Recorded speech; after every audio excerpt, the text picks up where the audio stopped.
राम राम भाइयों। Abhimanyu movies YouTube channel से मैं हूं आपका भाई पवन मलिक। और भाई आज हम आपकी मुलाकात करवाते हैं वॉलीबॉल के एक इंटरनेशनल प्लेयर जिन्होंने हमारे देश का नाम विदेशों तक रोशन कराया है, अपने गांव का, अपने हरियाणा का। तो आइए आज आपकी मुलाकात करवाते हैं वॉलीबॉल की इंटरनेशनल प्लेयर जगमती जी से। नमस्ते बहन जी। नमस्ते भाई पवन। ठीक हो बहन जी? हाँ बिल्कुल ठीक। और आपके चैनल पे और आपसे बात करने का मौका मिल रहा है, इससे और भी खुश हैं। थैंक यू बहन जी। बहन जी, आपके करियर के बारे में ही जानना है, आपकी लाइफ के बारे में जानना है। तो एक बार प्लीज़ आप अपना परिचय अपने आप दें तो अच्छा रहे। हाँ, मेरा नाम जैसे पवन ने बताया डॉक्टर जगमती सांगवान है। मैं बड़ौदा बिटाना सोनीपत ज़िला में गांव है, वहाँ पे मेरा जन्म हुआ, वहीं 10वीं तक पढ़ाई हुई। और उसके बाद गोहाना 1 साल 11वीं मैंने अप डाउन किया। और उसी दौरान जब मैं गांव में थी तभी मैंने साथ में वॉलीबॉल खेलना शुरू किया था। और वॉलीबॉल खेलना शुरू मतलब करण की जो स्टोरी है वो बहुत ही अलग तरह की है। वो ये है कि हमारे गांव में गोरा था, जो गोरा जो है हमारे भाई रोज़ वॉलीबॉल खेला करते और हम उड़क गोबर पानी करा करते। तो मतलब गोरे का मतलब है भाइयों, जो गांव के बाहर जो ग्राउंड होते हैं ना, उसको हरियाणा लैंग्वेज में गोरा बोला। अगर आप हरियाणा के हो समझ गए होगे। हाँ, तो वो भाई और वहाँ पे वॉलीबॉल खेलते थे और हम गोबर पानी करा तो खेलना तो दूर मतलब देख भी नहीं सकते थे ऐसे। तो बड़ा यूँ टीस सी रहती थी, भई हमें भी थोड़ा बहुत खेलने का भी मौका मिलना चाहिए। और बहुत बार ऐसे मन होता है कि इस वॉलीबॉल ने छू के तो देखा, पर वो छूने का भी मौका नहीं मिला वहाँ पे, गाँव का जिस तरह का माहौल था। फिर उसके बाद जैसे खेता में काम करते, लामनी करा करते, तो हमारे गांव में मतलब ये एक क्लस्टर है, पूरा 12 क्लस्टर, उसमें जनता बुटाना नाम से बहुत ही मशहूर स्कूल था उस इलाके का। और वहाँ पे मतलब यदा कदा टूर्नामेंट होती रहती थी खेलों की, बड़े बड़े खिलाड़ी निकले वहाँ से, नामी ग्रामी हमारे भाई लोग सारे खेलते थे। तो खेता में लावणी करने जाते तो उड़, फिर जब हम लावणी कर रहे होते तो उधर से आवाज आती गोल गोल, और साथ में किलकारियाँ, ओ भाई हो यो हो गया यो हो गया। तो ऐसे लगता हो या लावणी लुमड़ी यो गोबर पानी भी ठीक है, पर थोड़ा थोड़ा तो यो भी होना ही चाहिए ये हमारे। टिस रही थी अंदर। हाँ, ये टीस रही मतलब ऐसे। और फिर हुआ ऐसे कि सौभाग्य की बात ये हुई कि हमारे गांव की बहू थी, वो हिंदी की टीचर, फूलवती उनका नाम था। तो वो हमारे गांव में, हम 10वीं तक का स्कूल था हमारा, वहाँ बदली होके आ गई और उन्होंने कहा कि वॉलीबॉल की टीम बनाएंगे। तो हम उस टाइम पे 7वीं, छठी 7वीं में थे। तो हमने सोचा कि भी हाँ ही भाग खुलेंगे हमारे। तो हमने तो मतलब धड़ाधड़ नाम लिखवा दिए। सबने। हाँ, सारी लड़कियां ने। और एक ही बॉल होती थी हमारे स्कूल में, और उस बॉल का जब पंक्चर हो जाता तो हम सारा दिन अड्डा था लवेसी उड़, ये साइकिल का पंचर लाने की दुकानों है उसके, और उसके बीच में काफ़ी चक्कर लगाते थे हम। और सारा सारा दिन ग्राउंड पे खेलते रहते। तो वो जो एक टीस थी ना अंदर, उसको जो अभिव्यक्ति मिली एकदम, उसका नतीजा ये हुआ कि पहले ही साल में हम हरियाणा के अंदर दूसरे स्थान पे आ गई हमारी टीम जो है। पहले जगह पे थी किड़ौली पहलादपुर की टीम और हम थे सेकंड नंबर पे।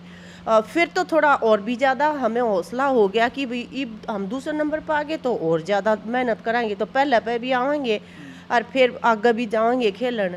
तो फिर ऐसे ही वो फूलवती बहन जी जो हैं बहुत मेहनत करवाती थी, और उनका मतलब हमारे बहुत सारी बटाना की जो लड़कियां हैं उनका योगदान उनके जीवन में एक मतलब टर्निंग पॉइंट है एक तरह का, कि जिस का ना किस्मत खोलने वाला एक वो।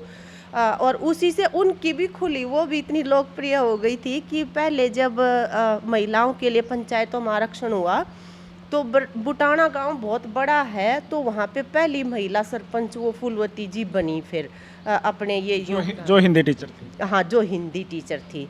और फिर हम जैसे ये हुआ कि भी 10वीं कर ली, तो 10वीं के बाद फिर आगे गांव से बाहर पढ़ने जाना था, कॉलेज जाना था। कॉलेज जाना पहले तो था। 10th 10वीं के बाद कॉलेज ही होता था। हाँ, कॉलेज ही होता था। तो तो फिर ये सवाल आया कि भई लड़कियों को घर से बाहर भेजना, माँ बाप जो हैं थोड़ा सा उसमें संकोच करते, थोड़ा सा नहीं ज़्यादा ही संकोच करते थे। और उसी का नतीजा ये हुआ कि हमारी जो इतनी अच्छी टीम थी उसमें से हम केवल 2 जनी गोहाना जो है उन्होंने दाखिला लिया। बाकी के परिवार वाले ने मना कर दिया। हाँ, बाकी वाले तो जैसे होते हैं ना 10वीं के बाद छोरी ने मतलब सगाई करो, ब्याह करो, ब्याह नहीं था अपना हाँ, अपनी ज़िम्मेवारी से मुक्त हो जाओ। तो उस तरह से हो गया। फिर हम दोनों जो है, दर्शना था उसका नाम, हम दोनों रोज़ अप डाउन करते गाँव से। और हमें भी कोई आसानी से नहीं मिला था ये मौका। वहाँ पे गोहाना में राम सिंह जी होते थे मास्टर। वो वॉलीबॉल के लिए उनका जीवन पूरा समर्पित था एक तरह से। और वो जब हम गांव में खेलते थे तब भी वो अपने कॉलेज से 1-2 लड़कों को लेके, जो हमारी स्किल्स थी वॉलीबॉल की, उन पे काम करने के लिए वहाँ ले आते थे उनको, लड़कों को। और उसकी वजह से ही हमारा मतलब ज़्यादा निखार आया था कि लड़कों ने जब सिखाया ना मास्टर जी के साथ लग के हमें, तो वो मास्टर जी ने जब हमारे जीवन का पूरा मतलब पढ़ाई का, शादी ताई का जिम्मेवारी ले लेना, भाई मैं कर दूंगा इन छोरिया की, पर तुम इन पढ़न भेज दो उड़ा और खेलन दो। तो तब जाके वो हमें भी तब मौका मिला था वो। और वो दर्शना तो फिर जल्दी जो BSNL में वो पोस्ट, क्लरिकल पोस्ट पे लग गई थी। और मैं फिर 11वीं वहाँ गोहाना से करके हरियाणा एग्रीकल्चर यूनिवर्सिटी हिसार में स्पोर्ट्स कॉलेज खुला था, और मैंने वहाँ पे ट्रायल दिया तो वहाँ सिलेक्शन हो गया। और वहाँ पे मतलब आउटस्टैंडिंग स्पोर्ट्स पर्सन के लिए सब कुछ फ्री होता था, 20 सीट होती थी। और मतलब इतनी अच्छी सुविधाएं थी A1। तो वहाँ जब मैं खेलने लगी तो बहुत तेज़ी से निखार आया मेरे खेल के अंदर, और जल्दी इंडिया के टीम में मेरा सिलेक्शन हो गया। और वहाँ पे सिलेक्शन के बाद 80, 81, 82 इन 3 साल तक मैं इंडिया की टीम में रही।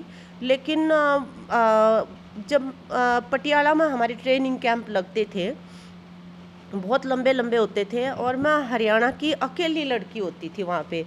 और सोशियो कल्चरल लेवल पे, सामाजिक सांस्कृतिक उसमें जब आप बिल्कुल अकेले होते हैं, तो और पहली बार इतने लंबे टाइम के लिए बाहर निकले हों अपने राज्य से, अपने परिवेश से, तो बड़ा मुश्किल होते थे वो दिन वहाँ पे काटने पर। यूँ लगता था कि भी INDIA ये 5 शब्द मतलब हमारे उस पे आ जाए, ड्रेस पे लिखने का हमें हक मिल जाए, तो उसके लिए सब कुछ बर्दाश्त करेंगे। और मतलब इतनी टफ तो प्रैक्टिस होती थी वहाँ पे, और जेल नुमा हमारी लाइफ होती थी वहाँ। कभी शहर नहीं जा सकते आप, इधर उधर किसी से भी रिश्तेदारों को बुला नहीं सकते वहाँ पे। केवल और केवल खेल, मतलब सुबह जाओ, नाश्ता करके फिर 1-1.5 घंटा रेस्ट करके फिर दोबारा से ग्राउंड पे आओ, फिर उसके बाद जो है शाम को भी 2 टाइम होता था। और सही मैं कहूँ तो इंडिया स्तर पे भी ये जो इतना मेहनत जो चल रही थी, वो इसलिए चल रही थी कि 1982 में जो एशियाई खेल थे वो दिल्ली में होने थे। तो हमारा कंट्री होस्ट होने के नाते पहली बार ये सेट तैयार कर रहा था। इससे पहले महिलाओं की टीम कम जाती थी बाहर, जेंट्स की जाती थी। तो इसलिए उन्होंने हमारे ऊपर बहुत काम किया। ज़्यादातर हम खून की कमी का शिकार थी, तो रोज़ आपको आयरन भी दी जा रही है, रोज़ आपको स्पेसिफिक डाइट दी जा रही है, स्पेसिफिक एक्सरसाइज दी जा रही हैं। तो ये सारा काम चलते हुए मतलब हमने ग्रो किया। और जब 1980 में, वो दिन मेरे को याद है, 7 सितंबर का दिन था, जब सियोल साउथ कोरिया में जूनियर एशियाई खेल वॉलीबॉल चैम्पियनशिप होनी थी। तो वहाँ जाने का मौका मिला मुझे। और फिर हमारी यूनिवर्सिटी में जहाँ मैं पढ़ती थी वहाँ भी बहुत खुशी थी। तो हमारे वाइस चांसलर ने उस टाइम पे तो फ़ोन वोन होते नहीं थे, तो वैसे मेरे को संदेशा भिजवाया, बधाई दी, तो कोई भी आप कुछ ज़रूरत हो तो बताओ। तो मैंने कहा कि जी अपनी यूनिवर्सिटी में से एक बस भेजो हमारे गांव में। और हमारे गांव में जो लड़की मेरे साथ खेलती थी ना, उनके घर वालों को वो बस जो है वो दिल्ली एयरपोर्ट पे लेके आए, ताकि उनको पता लगे कि भाई उन्होंने अपनी लड़की को ना भेज के कितनी बड़ी गलती करी है। हाँ हाँ। तो उन्होंने बिल्कुल वही किया, वहाँ से बस गई हमारे गांव में और वो लेके आई सबको। और पहले जैसे हमें राष्ट्रपति से मिलवाया गया तो राष्ट्रपति भवन तक गए साथ। फिर एयरपोर्ट पे मेरी यूनिवर्सिटी से अलग बस आई हुई थी और रिश्तेदार जानकार जो भी थे वो आए हुए थे, कोचिज हमारे मिस्टर टीसी कुंडू हमारे वहाँ पे स्पोर्ट्स कॉलेज में कोच थे, बहुत ही शानदार इंसान थे वो।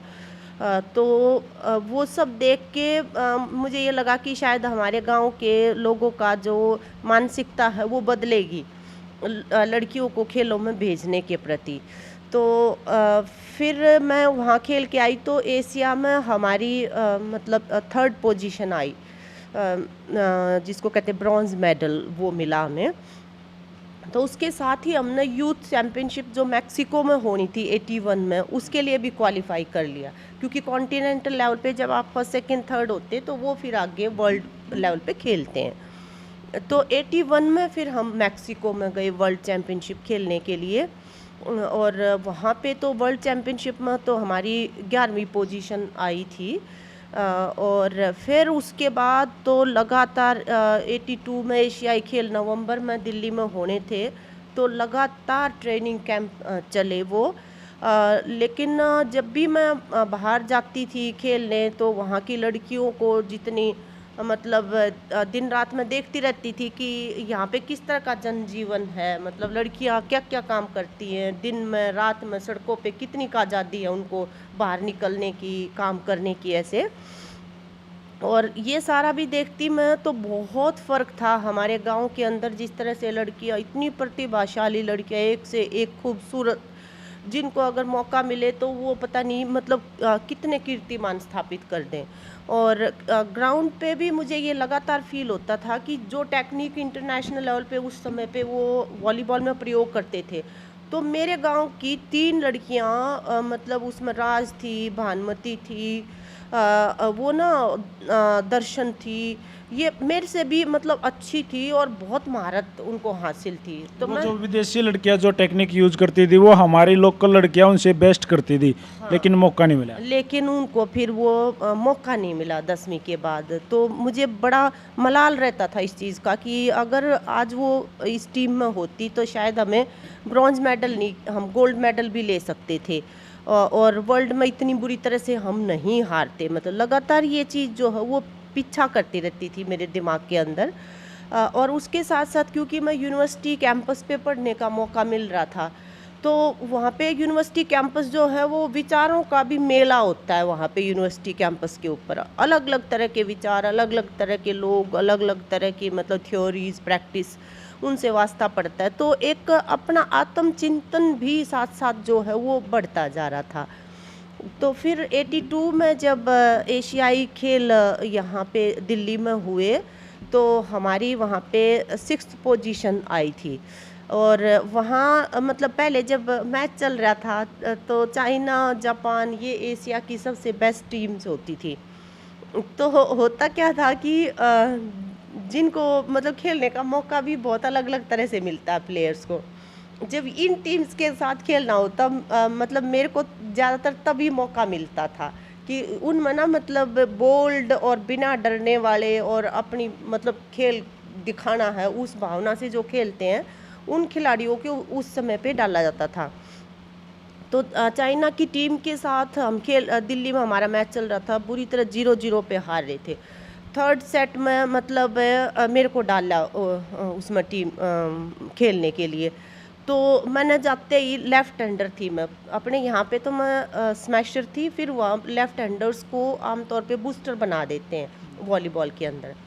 तो मेरे को बूस्टर बना रखा था और बूस्टर होते हुए मैंने जाते ही तड़ाक से बॉल मारी और 1 नंबर बन गया हमारा इंडिया का। जो पहले 2 सेट 0 पे हारे थे तो पूरे हरियाणा के लोग और सब बोले देख लो हमारी छोरी डालते, मतलब नंबर बना दिया ना, तो 0-0 पे पिटते, मतलब उस तरह से। तो इतना मुझे ये भी नहीं लग रहा था कि कोई ख़ास चीज़ कर दी मैंने ऐसी उसमें, क्योंकि लेकिन हाईलाइट हो गया। हाँ, लेकिन वो मतलब ऐसे हुआ कि सबको बहुत अच्छा लगा। और जितने मतलब खिलाड़ी के रूप में पसंद करने वाले लोग थे हरियाणा में हमारे, जो मैच देखते भी थे, तो तो उन सब ने भी बाद में जैसे ही मैच ख़त्म हुआ तो मिलते ही कॉन्ग्रेचुलेट किया और कहा कि भाई तन्ने बना दिया 1 नंबर, ना ताड़ा कति 0 पे जाते। तो वो इस तरह का मतलब मुकाम रहा वो, और 6th पोजीशन हमारी आई। हाँ, उसके बाद ये था कि आने वाले समय में मतलब जीवन का दूसरा पड़ाव शुरू हो रहा था, तो हमारी यूनिवर्सिटी में ही इंद्रजीत हमारे वहाँ के स्टूडेंट लीडर थे, बहुत ही रिस्पेक्टेड, और जो स्पोर्ट्स और स्पोर्ट्स वुमेन के लिए बहुत ज़्यादा करते थे स्टूडेंट काउंसिल में वहाँ पे। तो उनके साथ मैरिज मेरी हुई, और फिर उसके बाद हमारी एक बेटी है अखिला, जो सिंगल चाइल्ड है हमारा वो, और फिर उसको पालना और साथ में नौकरी के लिए मतलब इंतज़ाम कुछ देखना। ये मतलब मैं अपनी वहाँ की टॉपर थी यूनिवर्सिटी की, और इंटरनेशनल लेवल पे ब्रॉन्ज मेडलिस्ट थी। उसके बावजूद 2 साल तक मैं बेरोज़गार थी, तो छोटे मोटे काम प्रोजेक्ट्स वगैरह में एमएससी मैंने रूरल सोशियोलॉजी में की थी, तो वो करके मतलब उस तरह से काम चलाते थे। फिर यहाँ पे एमडीयू में असिस्टेंट डायरेक्टर की अपॉइंटमेंट हुई मेरी 1988 में। तो यहाँ फिर वो जो काम था ज़्यादातर वो था बैठने वाला दफ्तर का काम, जो मुझे ये लगता था कि मैं तो स्पोर्ट्स विमेन के साथ काम करना चाहती हूँ। क्योंकि आपने गेम किया था ना, आप तो एक्टिव रही थी बहुत ज़्यादा। हाँ, तो वहाँ पे मेरे को ऐसे लगता था। फिर यहाँ जाट किशोरी कॉलेज खुला था, तो मैंने वहाँ पे अप्लाई किया कि भाई मैं तो जाट कॉलेज में अच्छी लड़कियाँ आती हैं, उनके साथ वॉलीबॉल की टीम बनाऊंगी अपनी जाके, और फॉर्चुनेटली सिलेक्शन भी हो गया मेरा वहाँ पे। तो फिर उसके साथ में सीधा ट्रेनिंग का जो काम था मतलब वॉलीबॉल का, उसके साथ जुड़ गई। और कोशिश करते करते मतलब क्योंकि हमारे यहाँ पे इतना अच्छा यूनिवर्सिटीज़ में स्टफ़ मतलब होता नहीं है, पर फिर भी एक बार हमारी नॉर्थ जोन में जो है वो 2nd पोजीशन पे हम आए उस समय पे करते हुए। और साथ साथ में फिर ये अपना पढ़ाई के बाद जो नौकरी का काम था, इसी दौरान जो मैं बता रही थी कि भी मुझे ये था कि महिलाओं को, लड़कियों को मौके मिलने चाहिए, हमारे गांव की लड़कियों की प्रतिभाएं वेस्ट जा रही हैं। तो मैं उसके ऊपर भी एक महिला संगठन में जुड़ के लगातार काम करती रही, और मतलब धीरे धीरे हमारे गांव में भी ऐसा हो गया एक समय पे, इतनी लड़कियां वॉलीबॉल खेलने लगी कि सारा मतलब हरियाणा एक तरफ और बुटाना एक तरफ, मतलब हमारी टीम गांव की जो है वो उनमें हावी होती थी, बुटाना की जो है। और बाद में तो कई बार ऐसे मजाक भी होने लगा गांव में कि ये नौजवानों के अंदर नशे का ये बहुत सारी विकृतियां आई है।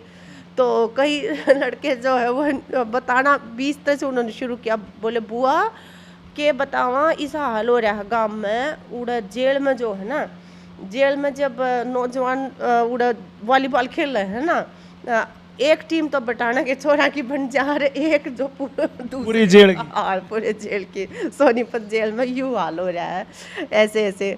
तो इतना मतलब लोकप्रिय ये खेल हमारे वहाँ पे धीरे धीरे हुआ।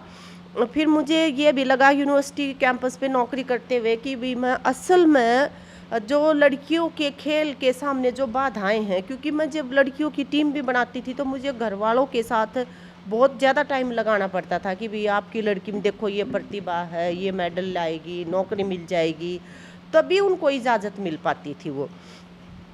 तो फिर मतलब मैंने सोचा कि भी मैं पीएचडी भी करूं, ताकि इसको मतलब साइंटिफिक तरीके से एस्टैब्लिश कर सकें कि ये बाधाएं हैं और इनके ऊपर सरकार को और हमारे परिवारों को और हमारे समाज को मिलके काम करना चाहिए।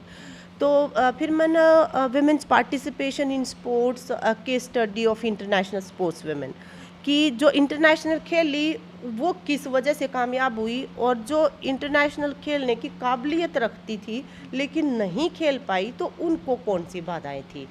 तो इसके ऊपर मैंने पीएचडी करी, और साथ में जो महिला आंदोलन जिसमें मैं काम करती थी उसके साथ साथ ये जो खिलाड़ी लड़कियों की जो दिक्कतें हैं, जो आमतौर पे उपेक्षा का क्षेत्र रहती थी, उन पे कोई बोलता ही नहीं था वहाँ पे विमेन मूवमेंट के अंदर, महिला आंदोलन के अंदर।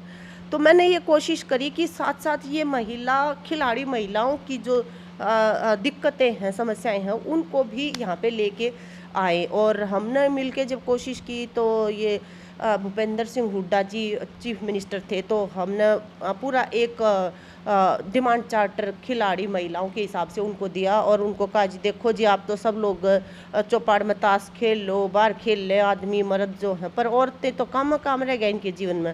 एक दिन तो ऐसा बनाओ कि जिस दिन सारे हरियाणा की लड़कियां खेल खेल ले, बस मतलब ऐसा। तो उसके बाद फिर उन्होंने उस मांग को स्वीकार किया। आज हरियाणा में, पूरे हरियाणा में मतलब वो एक दिन तो नहीं कर रहे हैं, पर अलग अलग दिन पे खेल दिवस महिलाओं के लिए मनाया जाता है। और हमें ये लगता है कि ये बहुत अच्छी बात है। ऐसे छोटे छोटे कदम जो हैं वो और भी उठाए जाने चाहिए। और इन्हीं चीज़ों का नतीजा है कि हमारा समाज, हमारे यहाँ की सरकार और खिलाड़ी मिलके थोड़ा बहुत उन्होंने काम किया। तो आज जब ओलंपिक में भी जब मतलब खेल होते हैं तो हरियाणा की लड़कियों ने पूरे देश की जो शोहरत जो है वो बढ़ाई है दुनिया के पैमाने के ऊपर। हर गेम में।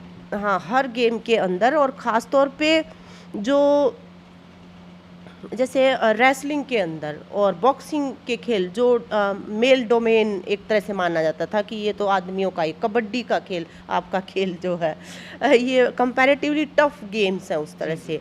और हम देख रहे हैं कि हरियाणा की लड़कियां इन्हीं में बेमिसाल मतलब करके दिखा रही हैं। और इसी वजह से मतलब आमिर खान जो है उन्होंने भी दंगल फिल्म यहाँ के बनाई, ये भी एक मायने रखती है बात। ये मायने रखती है बिल्कुल। और उसके साथ साथ मुझे ये भी बताने में खुशी है कि दंगल फिल्म के बनने से पहले आमिर खान का जो ये प्रोग्राम आता था सत्यमेव जयते प्रोग्राम जो था, उसमें मैं खुद उसमें एक 4th एपिसोड जो था उसमें हम खुद भी रहे कि जो हमने यहाँ पे खेल खिलाड़ी महिलाएं और महिला आंदोलन के लिए जिस तरह का काम किया है वो भी उसमें दिखाया गया था। तो एक तरह से मतलब ये चीज़ इसका